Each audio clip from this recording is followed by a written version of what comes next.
Kamusta po kayo? Bago po ang lahat, first things first.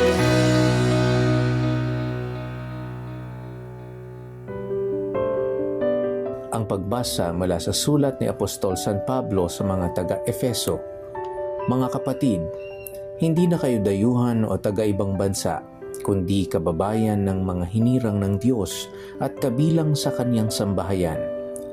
Kayo'y itinayo na rin sa saligan ng mga apostol at mga propeta, na ang batong panulukan ay si Kristo Jesus, at sa pamamagitan niya, nagkakaugnay-ugnay ang bawat bahagi ng gusali at nagiging isang templong banal. Dahil din sa inyong pakikipag-isa sa Kanya, kayo may kasama nilang naging bahagi ng tahanan ng Diyos sa pamamagitan ng Espiritu. Ang salita ng Diyos. Salamat sa Diyos. Ngayon po ang kapistahan ng isang apostol ni Kristo, si Santo Tomas.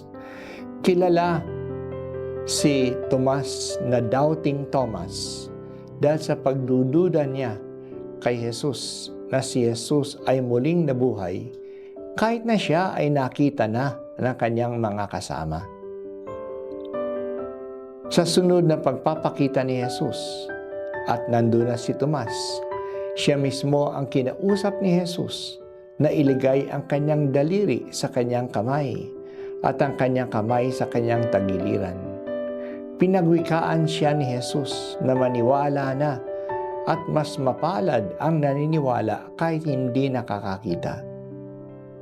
Dahil sa kakulangan ng paniniwala ni Tomas, mas tumatag ang ating pagtanggap sa muling pagkabuhay ni Jesus. Dahil kay Tomas, mas tumatag ang pruweba ng muling pagkabuhay ni Jesus.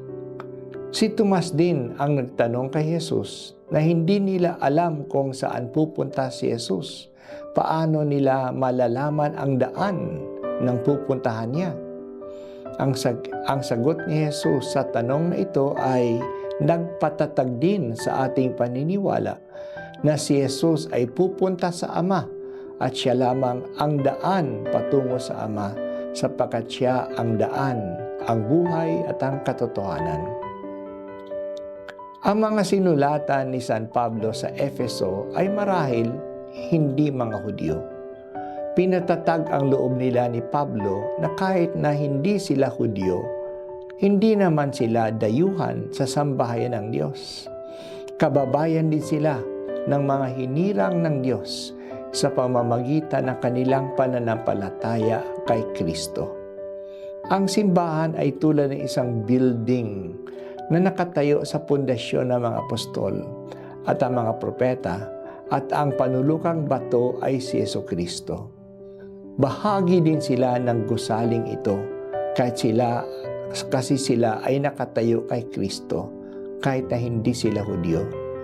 Ang membership natin sa sambahayanan ng mga mananampalataya ay ang ating pagtanggap kay Jesus at ang ating pamumuhay na kaisa niya. Napakahalaga si Kristo para sa atin. Pinag-iisa tayo sa simbahan dahil sa Kanya. Pero nakikilala natin si Jesus dahil sa mga apostol. Nakikita natin ito sa kaso ni Santo Tomas.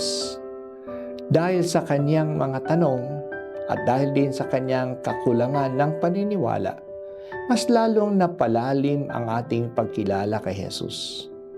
Oo, natanggap natin ang pananampalataya dahil sa mga apostol.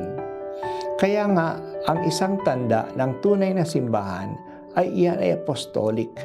Nang ibig sabihin, ang pananampalataya ng simbahang ito ay ang pinahayag ng mga apostol dahil sila ang nagpakalat ng kaalaman at pagkakilala kay Kristo sa buong mundo.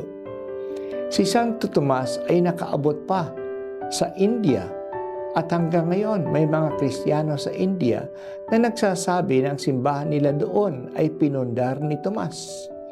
Hindi lang nangaral ang mga apostol, pinatutuhanan nila ang kanilang pangangaral sa pagbuhos ng kanilang dugo para sa pananampalataya.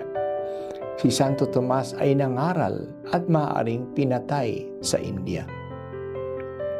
Salamat o Panginoong Hesus sa mga apostol na iyong pinadala upang ipahayag ang iyong mga katuruan sa buong mundo. Salamat din sa pananampalataya na kanilang ipinahayag.